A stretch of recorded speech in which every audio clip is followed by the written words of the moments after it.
할렐루야. 오늘 오예배 참석하신 우리 모든 성도님들을 주님의 이름으로 환영합니다. 오늘은 골로새서 2장의 말씀을 갖고 그리스도 안에서 행하라 라고 하는 제목으로 하나님의 말씀을 증거하도록 하겠습니다. 본래는 제가 이 오예배 시간대마다 우리 성도님들과 함께 사도신경을 좀 중심으로 우리 교회 신앙 고백이 어떠해야 할까를 나누기를 원했는데, 오늘은 그것을 좀 한 주 미루고 우리 교회에 꼭 필요한 말씀을 함께 좀 그 은혜를 나누기를 원합니다.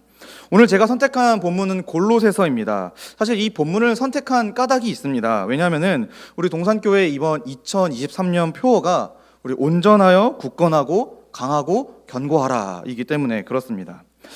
제가 개인적으로 생각하기에는 이 표현에는 한 가지 공통점이 있습니다. 그것은 무엇이냐면은 바로 이전의 상태보다 더 나은 상태가 된다라고 하는 것이지요.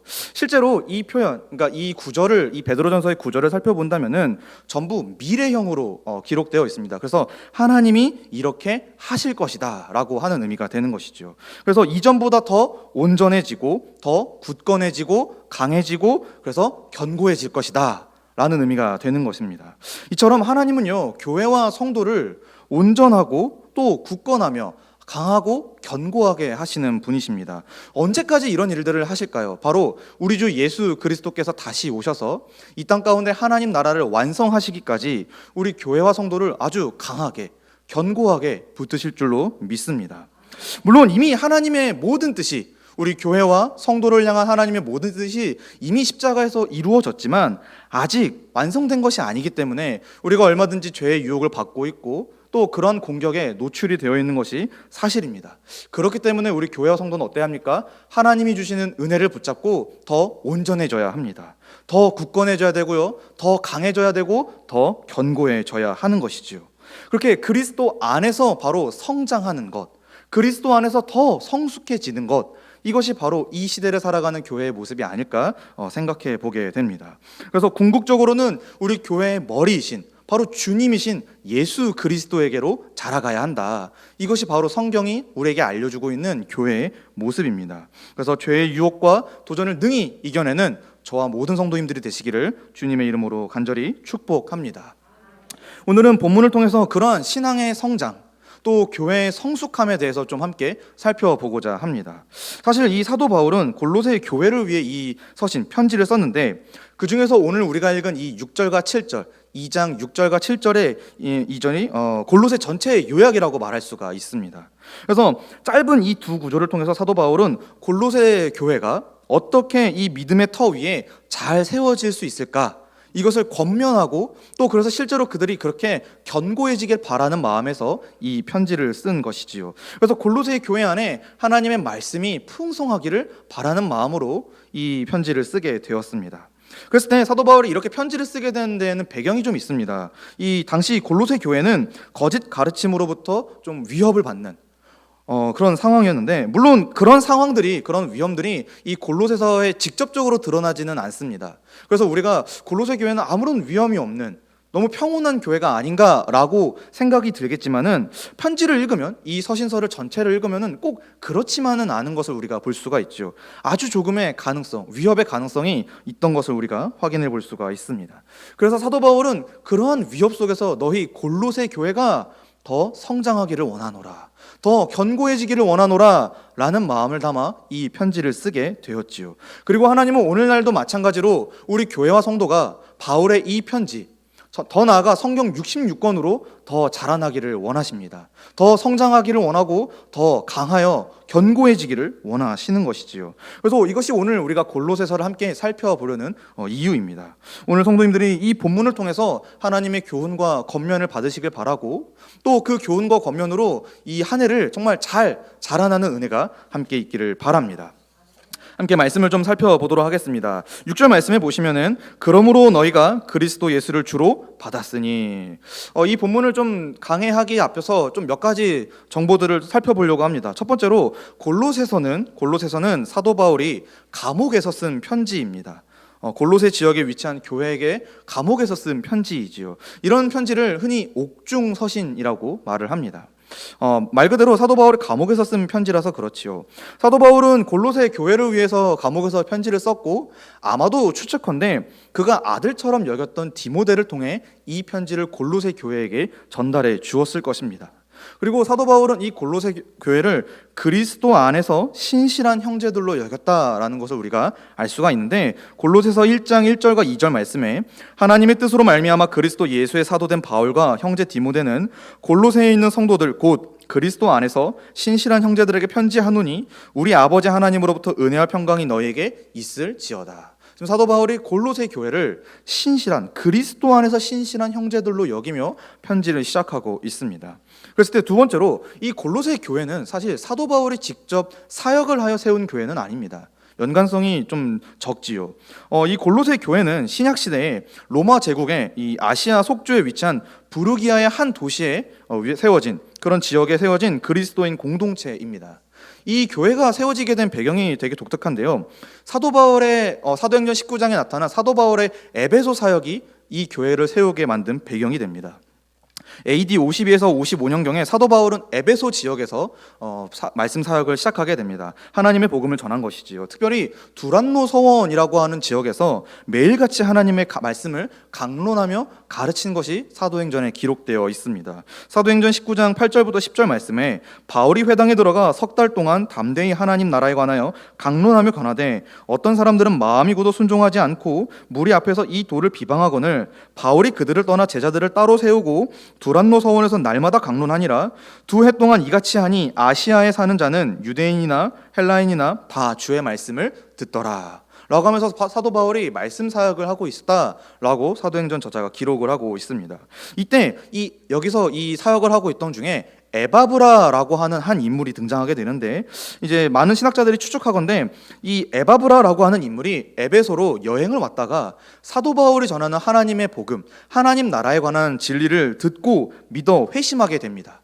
그리고 그가 자기가 살던 고향 골로새로 가서 그 전에 들었던 복음을 전하기 시작했고, 그 결과 그 지역에 교회가 세워졌는데 그 교회가 바로 이 골로새 교회다라고 하는 것이죠. 그래서 골로새서 1장 7절 말씀에 이와 같이 우리와 함께 종된 사랑하는 에바브라에게 너희가 배웠나니 그는 너희를 위한 그리스도의 신실한 일꾼이요. 그러니까 그리스도의 신실한 일꾼인 이 에바브라를 통해서 사도의 가르침이 전달되기 시작했고 그 결과 교회가 세워졌다라고 하는 것입니다. 그래서 골로새 교회는 에바브라부터 이 사도의 가르침, 하나님의 복음을 성실히 배우고 익혀 세워진 공동체입니다. 그래서 사도 바울은 그런 골로새 교회를 생각하면서 또 에바브라로부터 그 교회에 대한 소식을 들으면서 이 하나님께 감사의 기도를 드리는 것을 1장 초반에 우리가 살펴볼 수가 있습니다. 왜냐하면 그 골로새 교회에서 복음에 합당한 열매로서 그들의 사랑과 믿음이 온 천하에 드러났기 때문에 그렇습니다. 이처럼 골로새 교회는 지금 사도와 하나님의 기쁨이 되는 교회가 되었다라고 하는 것이 1장까지의 내용이 되겠습니다. 그래서 1장 3절부터 6절까지의 말씀을 보시면은 우리가 너희를 위하여 기도할 때마다 하나님 곧 우리 주 예수 그리스도의 아버지께 감사하노라. 이는 그리스도 예수 안에 너희의 믿음과 모든 성도에 대한 사랑을 들었음이요 너희를 위하여 하늘에 쌓아둔 소망으로 말미암음이니 곧 너희가 전에 복음 진리의 말씀을 들은 것이라. 이 복음이 이미 너희에게 이르매 너희가 듣고 참으로 하나님의 은혜를 깨달은 날부터 너희 중에서와 같이 또한 온 천하에서도 열매를 맺어 자라는도다. 그래서 복음을 듣고 그 복음에 합당한 열매를 맺는, 그래서 사도와 하나님의 기쁨이 되는 교회가 되었다라고 하면서 사도 바울이 지금 이 골로새 편지를 시작하고 있는 것입니다.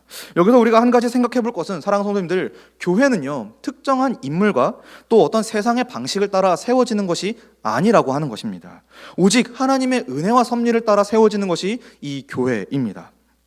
에바브라에 의해서 골로새 교회가 세워졌다라고 하는 사실이 이것들을 시사해주고 있지요. 우리의 관점에서 본다면 이 에바브라가 에베소에 방문했을 때 정말 우연히 사도 바울의 가르침을 들은 것처럼 우리는 보여지지만은, 사실 하나님의 관점에서는 골로새 지역에 당신의 교회를 세우기 위해 이 에바브라를 준비시키셨고 그가 말씀을 듣게 하셨고 그래서 가서 전하여 교회를 세우도록 하나님이 은혜와 섭리를 베푸셨다라고 하는 것입니다. 그래서 온 천하가 알 정도로 복음의 진리에 합당한 열매를 맺는 그런 교회가 되게 한 것, 이것이 바로 하나님의 은혜와 섭니다. 이런 것들을 우리가 생각해야 하는 것이지요. 오늘날에도 마찬가지인 것 같습니다. 오늘날에도 마찬가지로 하나님은 당신의 교회를 세우십니다. 은혜와 섭리를 따라서요. 그래서 각 시내마다, 각 지역마다 하나님이 필요하시는 그곳에 하나님의 교회를 세우시는 것이지요. 동산교회 역시 그러한 하나님의 은혜와 섭리를 따라 세워진 하나님의 교회인 줄로 믿습니다. 그러므로 이 교회가 이 골로새 교회와 같이 온 천하에서 하나님이 기뻐하시고 또 인정하시는 그런 열매를 맺는 교회로 자라나기를 바랍니다. 그렇다면 에바브라가 이 골로새 지역에 가서 복음을 전달했다고 했는데 과연 그가 무엇을 가르쳤습니까? 오늘 6절 말씀에 보니까 너희가 그리스도 예수를 주로 받았으니 라고 하는 걸 보니 아마 이 에바브라가 전한 복음, 그 가르침의 요지는 예수 그리스도께서 주님이다 라고 하는 내용일 것입니다. 즉 예수 그리스도께서 부활하시고 승천하사 이제는 주와 그리스도가 되셨다라고 하는 그 사도들의 가르침을 전한 것이지요. 실제로 이 사도행전 기록에 보면은 예수 그리스도께서 부활하시고 승천하신 이후 사도들을 통해 이 하나님의 복음이 당신이 가르치셨던 그 모든 하나님 나라에 관한 복음이 많은 사람에게 전파되기 시작했습니다. 그리고 그 사도들의 가르침의 핵심에는 언제나 예수 그리스도의 주되심이 있습니다. 과연 예수 그리스도의 주되심은 그렇다면 구체적으로 무엇을 말합니까? 바로 십자가에 달려 죽으시고 부활하사 하늘에 올라가 이제는 아버지 우편에 계신 그 예수 그리스도께서 나와 공동체의 주님이 되셨다라고 하는 사실을 말합니다. 그래서 사도행전 2장 36절에 보면은 사도 베드로가 이렇게 설교를 하지요. 그런즉 이스라엘 온 집은 확실히 알지니 너희가 십자가에 못 박은 이 예수를 하나님이 주와 그리스도가 되게 하셨느니라 하니라. 고린도후서 4장 5절에서 사도 바울은 또 이렇게 설명을 합니다. 우리는 우리를 전파하는 것이 아니라 오직 그리스도 예수의 주 되신 것과 또 예수를 위하여 우리가 너희의 종된 것을 전파함이라. 지금 사도가 공통적으로 전하고 있는 것은 예수 그리스도의 주되심입니다. 에바브라는 바로 그러한 가르침을 들었을 것이고 믿어 회심하여 성도가 되었고 그래서 자신이 받은 그 은혜의 말씀을 골로새 지역에 전달해 주었고 그 말씀이 자라나 교회를 세우게 된 것이지요. 그랬을 때 왜 우리는 예수 그리스도를 주님, 주라고 고백을 합니까? 영어로는 로드라고 하죠. 이는 그가 십자가 죽음과 부활로써 나를 또 우리 공동체를 죄와 사망의 권세에서 건져내셨기 때문에 그렇습니다. 또한 이제는 하나님 보좌 우편에 앉으셔서 성령을 보내어 그 성령으로 말미암아 하나님의 말씀에 순종하도록 우리 모두를 다스리시기 때문에 주님이신 것이지요. 더 나아가 그러한 다스리심의 목적이 무엇입니까? 바로 하나님께서 창세 전에 예비하신 그 영원한 복과 안식을 누리게 하시는 것, 바로 그런 일을 지금 예수 그리스도께서 하시기 때문에 나의 주님이다, 우리의 주님이다 라는 것을 사도들이 가르쳐 왔고 우리 신앙의 선배들도 그러한 주되심에 대한 교리들을 또 말씀들을 가르쳐 왔습니다.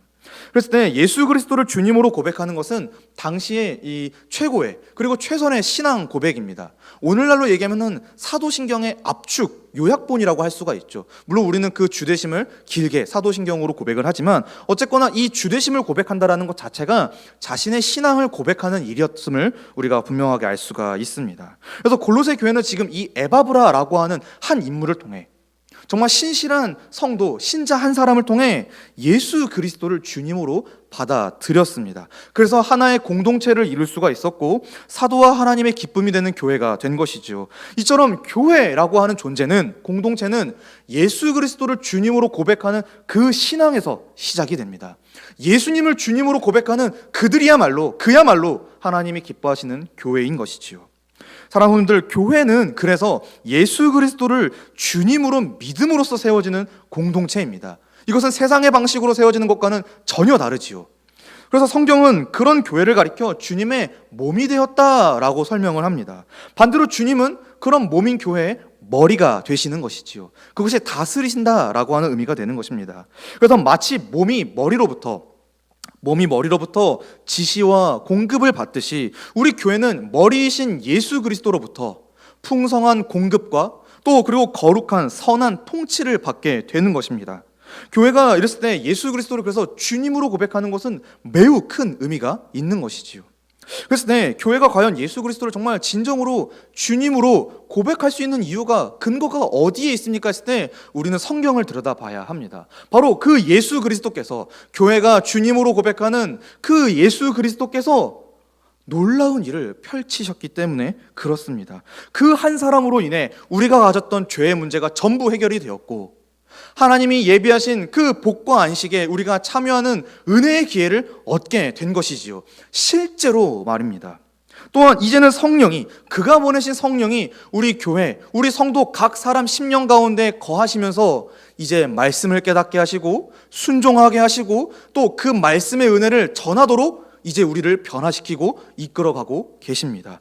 여기 그래서 우리가 주님을 고백하고 있는 것이지요. 그러므로 교회는 그분을 주님으로 고백해야 합니다. 그리고 그 고백을 매주 매일 점검해야 합니다. 우리가 매주 사도신경을 고백하고 또 말씀을 들으며 아멘 주여라고 외치지만 사실 어쩌면 우리의 그 고백에 믿음이 없었을지도 모르겠습니다. 우리는 그런 것들을 점검해야 한다라고 하는 것입니다. 매주 우리는 정말 주님으로 잘 고백하고 있는가? 정말 그가 나의 주님 되심을 내가 잘 알고 믿음으로 받아들이고 있는가? 그래서 우리 이 6절, 너희가 그리스도 예수를 주로 받았으니가 우리 동산교회 말씀이 되었으면 좋겠습니다. 동산교회가 그리스도 예수를 주로 받았으니, 그래서 너희가 그리스도 예수를 주로 받았으니 그 다음에 그 안에서 행하되라고 말씀이 기록되어 있습니다. 그래서 사도 바울이 지금 권면하고 있는 것입니다. 너희가 그 안에서 행하라. 그래서 골로새 교회는 지금 예수 그리스도를 주님으로 고백하는 데서, 주로 받아들인 것에서 그쳐서는 안 된다라고 하는 말인 것이지요. 그래서 이 6절, 이 짧은 구절을 크게 두 개로 좀 분리해서 구분해서 살펴본다면은, 하나는 너희가 그리스도 예수를 주로 받았으니가 되고, 여기 이제 슬래시가 쳐질까요? 그리고 그 안에서 행하되 라고 구분을 할 수가 있습니다. 쉽게 말해서 앞에 이렇게 너희가 되었으니 이제 이렇게 해라 라고 하는 의미가 되는 것이죠. 즉 예수 그리스도를 주님으로 받은, 주로 고백하는 너희 골로새 교회는 이제 그 안에서 행해라 라고 하는 의미가 되는 것입니다. 이것은 사도의 권위 있는 명령입니다. 그렇다면 어떻게 하라는 말입니까? 여기서 우리가 살펴볼 것은 행하다라고 하는 이 단어, 동사입니다. 이 단어는 1차적으로 이 원어를 사전에 찾아봤을 때 걷다라고 하는 의미가 있습니다. 우리가 흔히 아는 산책하듯이 걷는 것이죠. 근데 한편 이 단어가 성경 곳곳에서 많이 사용이 되는데, 근데 사용되었을 때 단순히 우리가 발을 사용해서 걷는 그런 의미를 의미를 나타내는 것이 아니라 주님과 동행하며 사는 것을 의미합니다. 그래서 우리가 살아가는, 사람이 영위하는 일반적인 생활 방식을 이 단어 행하다라고 하는 단어로 사용하는 것인데, 그러므로 6절을 우리가 다시 이해해 본다면 이렇게 이해해 볼 수가 있을 것 같습니다. 너희가 그리스도 예수를 주로 받았으니 그 안에서 생활해라, 이렇게 되는 것이죠. 그래서 사랑하는 성도들, 성도는요 항상 그리스도 안에서 생활해야 합니다. 바꿔 말하면 무엇을 생각하고 무엇을 하든지 그리스도 안에서, 그리스도와 함께 그 일을 해야 한다라고 하는 것이지요. 말 그대로 일상 어디에서나 우리는 그리스도인이 되어야 합니다. 여기서는 그리스도인이고 저기서는 그리스도인이 아닌, 이런 것이 아니라 여기저기 어디에 있든 또 어느 시간에 있든 우리는 그리스도인이다, 그렇게 행해라 라고 지금 사도 바울이 권면하고 있는 것입니다. 그래서 그리스도인으로서 생활해라. 그렇다면 그리스도인으로서 생활한다는 것은 무엇입니까? 바로 그리스도의 것으로, 그리스도의 은혜로 충만하여 그리스도를 본받아 그리스도처럼 살아가는 것입니다. 바꿔 말하면은 예수님의, 주님의 다스리심에 우리가 순종하는 삶이어야 한다라고 하는 것입니다. 사랑하는 성도님들, 교회와 성도는 그래서 믿음을 고백하는 것에 우리가 그쳐서는 안 됩니다.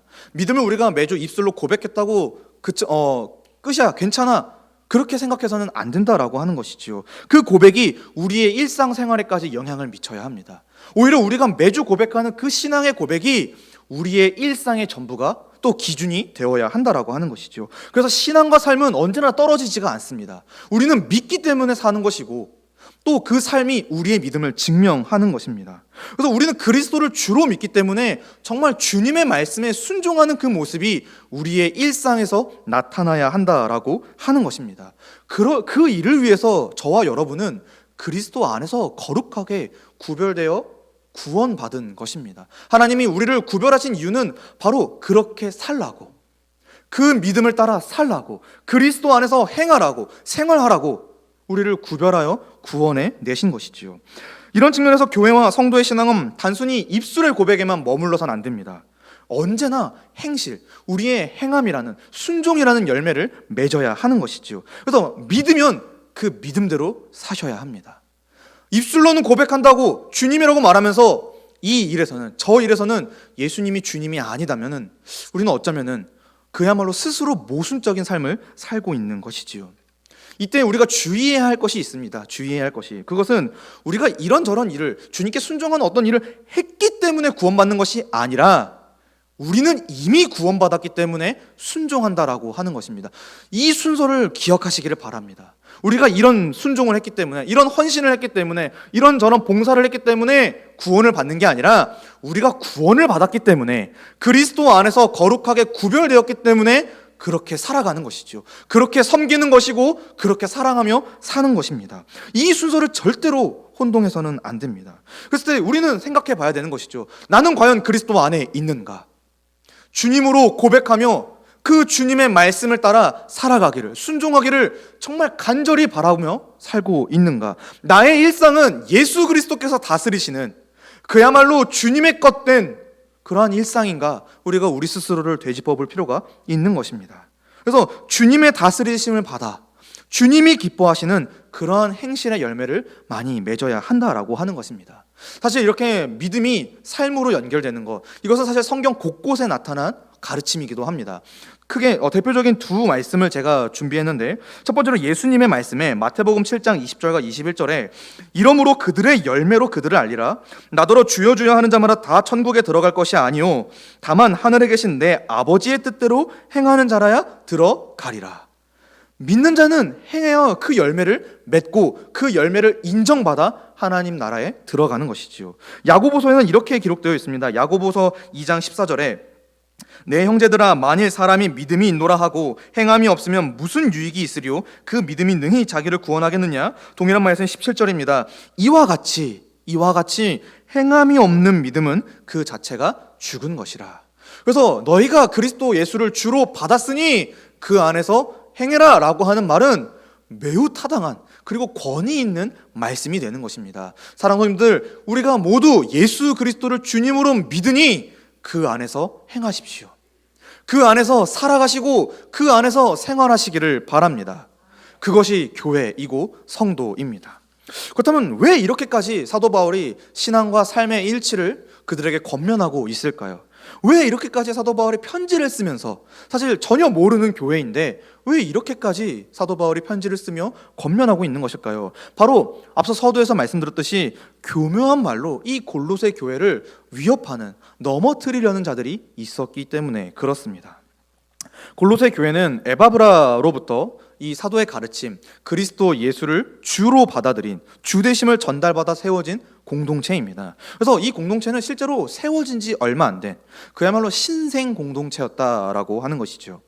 문제는 그 공동체를 위협하는 이들이 있었습니다. 바로 교묘한 말, 곧 철학과 헛된 속임수로 이들을 속이려고 하는 자들이 있었다라고 하는 것입니다. 그래서 사도 바울이 이렇게 편지를 썼습니다. 골로새서 2장 4절에 내가 이것을 말함은 아무도 교묘한 말로 너희를 속이지 못하게 하려 함이니. 동일한 본문의 8절 말씀에 누가 철학과 헛된 속임수로 너희를 사로잡을까 주의하라. 이것은 사람의 전통과 세상의 초등 학문을 따름이요 그리스도를 따름이 아니니라. 지금 여기서 사도 바울이 무엇을 경계하고 있습니까? 교묘한 말로 너희를 속이려고 하는 자들이 있다. 그리고 철학과 헛된 속임수로 너희를 사로잡으려는 자들이 있다. 이를 주의해야 한다. 그래서 이 사도 바울이 이렇게 편지를 쓰고 있는 것입니다. 여기서 4절에 나타났던 이 교묘한 말이라고 하는 것은 설득력 있는 말, 혹은 다른 사람들을 잘못으로 이끄는 허울 좋은 말을 의미한다고 합니다. 또 철학과 8절에 나타났던 철학과 헛된 속임수는 진리의 말씀인 복음과 대조적인 가르침으로서 사람을 구원에 이르게 할 능력이 전혀 없는 가르침을 의미합니다. 그리고 이것들의 공통점이 무엇이냐? 전부 사람의 전통과 세상의 초등 학문을 따르는, 그야말로 하나님 중심적인 그런 가르침이 아닌 사람 중심의 가르침이었다라고 하는 것입니다.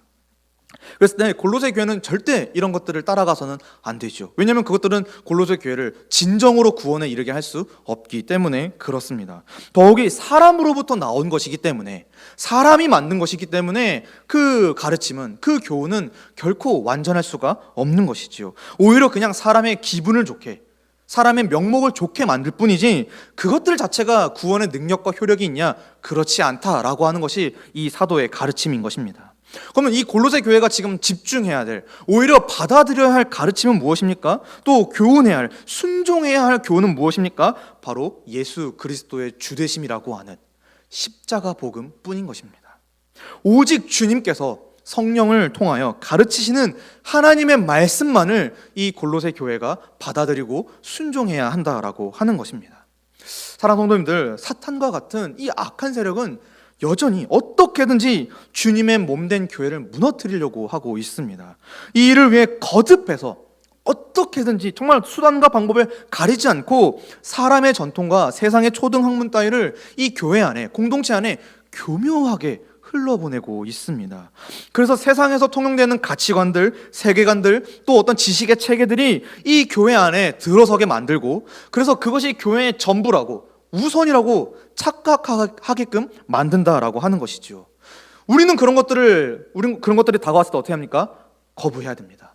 끊어내야 되고요. 그런 것들에 순종하지 않기 위해 우리 자신을 무장하고 있어야 합니다. 그래서 그런 것들이 교회 안에, 교회 공동체 안에 들어왔을 때 성경에 비추어 분별하고 잘못된 것들은 단호하게 거부해야 합니다. 이는 이것들이 사람을 참으로 구원에 이르게 하는 전혀 능력이 없는, 효력이 없는 가르침이기 때문에 그런 것들이 교회 안에 조금도 들어와서는 안 됩니다. 십자가의 복음만이, 하나님의 은혜의 복음만이 우리 교회 안에 가득해야 한다라고 하는 것이지요.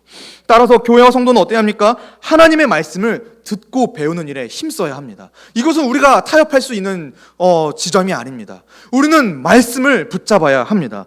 저 사탄은 어떻게든지 우리 교회를 무너뜨리려고 하는데 우리는 어떻게든지 그리스도 안에, 진리 안에, 생명 안에 머무르려고 노력해야 하는 것이지요.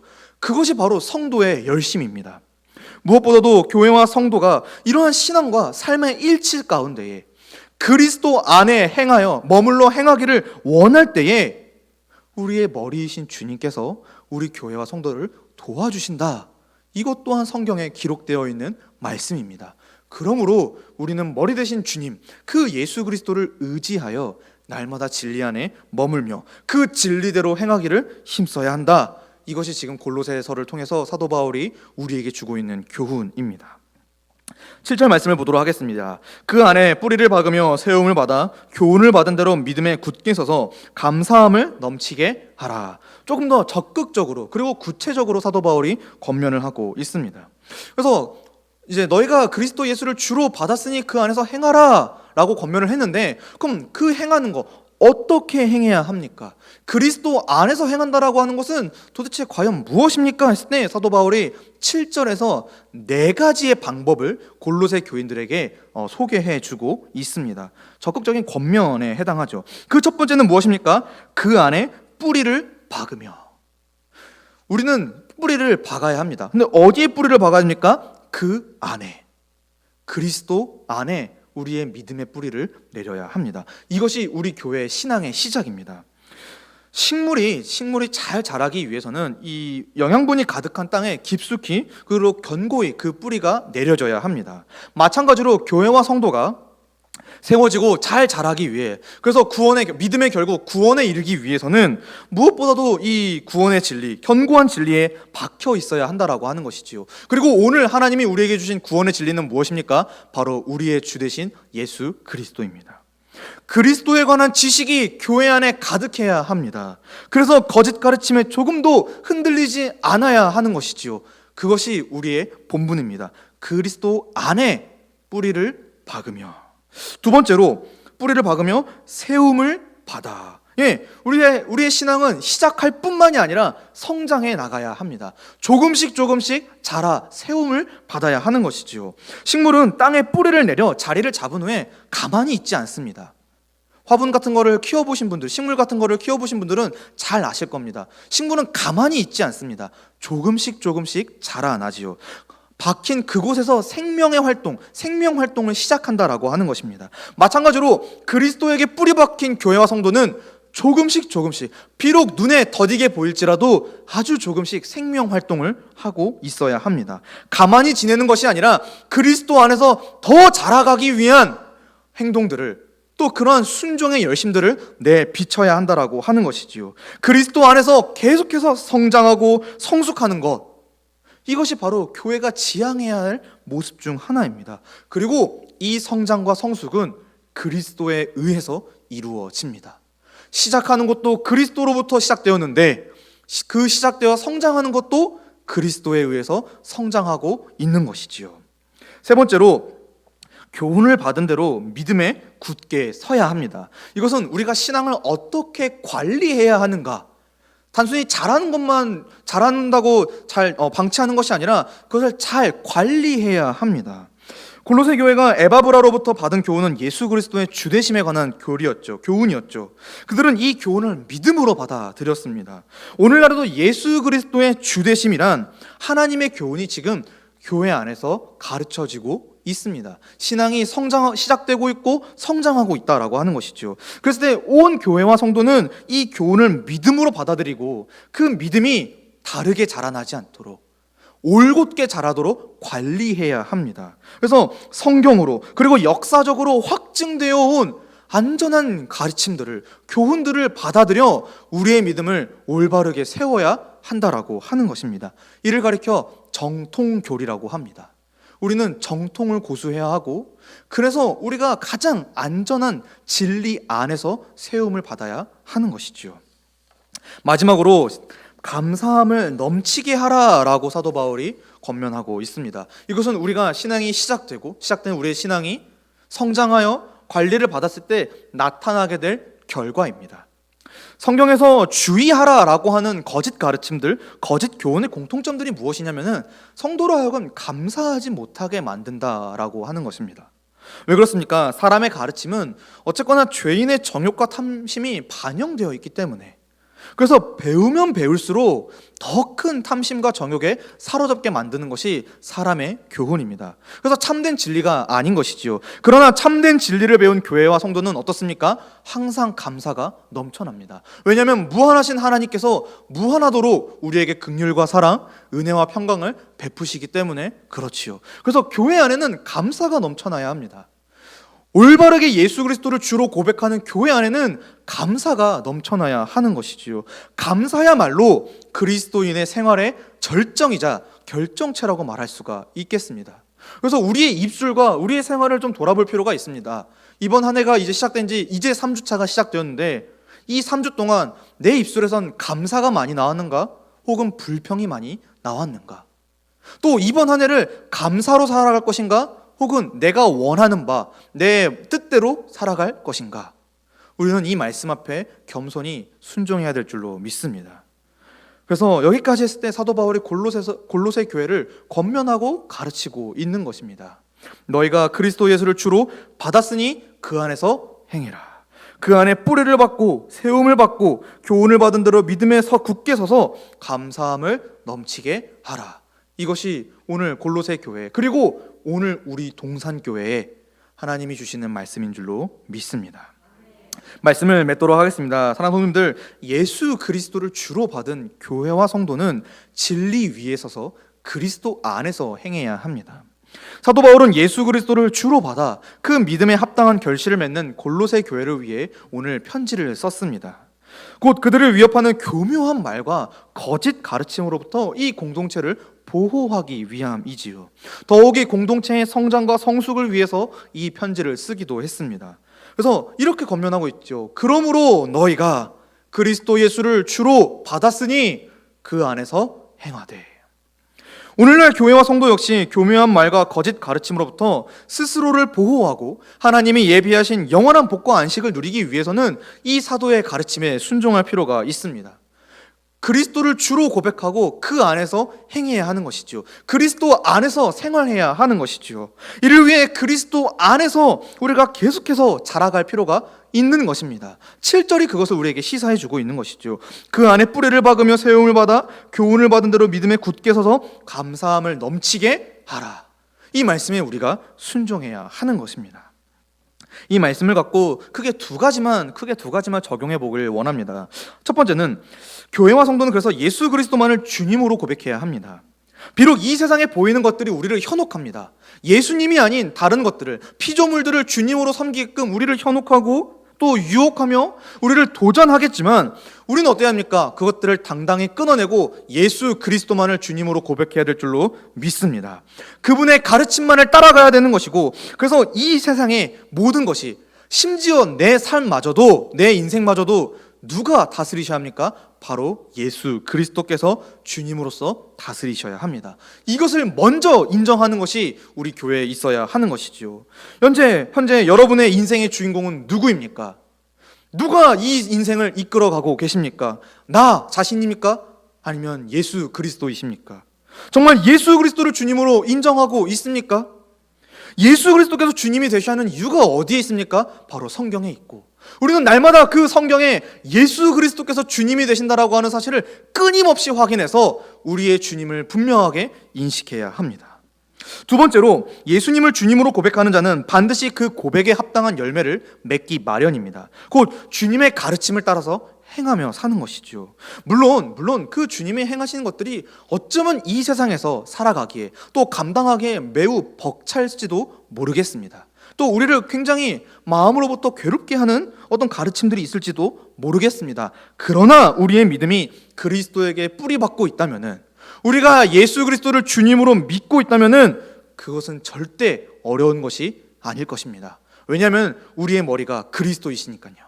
우리의 머리신 그리스도께서 우리가 그리스도의 말씀에 순종하는 데 필요한 모든 것을 주실 테니 우리는 그저 기쁨으로 감당해야 될 것입니다. 그래서 우리 자신은 매일 우리의 신앙 고백을 먼저 점검할 필요가 있다라고 계속해서 거듭 강조하고 있는 것입니다. 혹여나 우리 입술의 고백만으로 남지는 않고 있습니까? 오늘 매주 드려지는 이 예배 때도, 또 수요, 금요밤 예배 때도, 새벽 예배 때도 드려지는 그 모든 예배 때마다 우리가 예수 그리스도를 주님으로 확인하고 믿는다 고백하는데, 정말 그 입술의 고백이 우리의 삶에 드러나고 있습니까? 또 그렇게 주님으로 고백하기 위해서 우리가 이번 한 해 힘써야 되는 것이 무엇입니까? 주님의 이름으로 권면하기를, 사랑하는 성도님들, 말씀을 더 보시기를 바랍니다. 성경을 통해 그 주되심을 매일같이 작년보다 더 확인하고 확신하는 은혜가 이번 한 해 있기를 바랍니다. 아무쪼록 이 말씀을 통해 또 이번 한 주, 그리고 이번 한 해를 살아가실 때 오늘 이 동산교회의 표어처럼 온전하여 굳건하고 강하고 견고하는 은혜가 그리스도 안에서 우리 모든 성도님들의 있기를 주님의 이름으로 간절히 축복합니다. 함께 기도하겠습니다. 하나님 아버지, 오늘 우리에게 말씀을 통해 당신의 교훈과 권면을 허락해 주셔서 감사드립니다. 본문을 통해 우리가 예수 그리스도를 주님으로 받아들인 주님의 공동체인 것과 주님의 공동체로서 주님 안에서 자라가야 할 필요가 있음을 깨닫게 되었습니다. 이 악하고 거스르는 세대에서 동산교회만큼은 올바르게 신앙을 고백하고 삶 속에서 진리에 합당한 열매를 맺는 거룩한 공동체가 될 수 있도록 보호하시고 성장시켜 주시옵소서. 예수님의 이름으로 기도합니다. 아멘.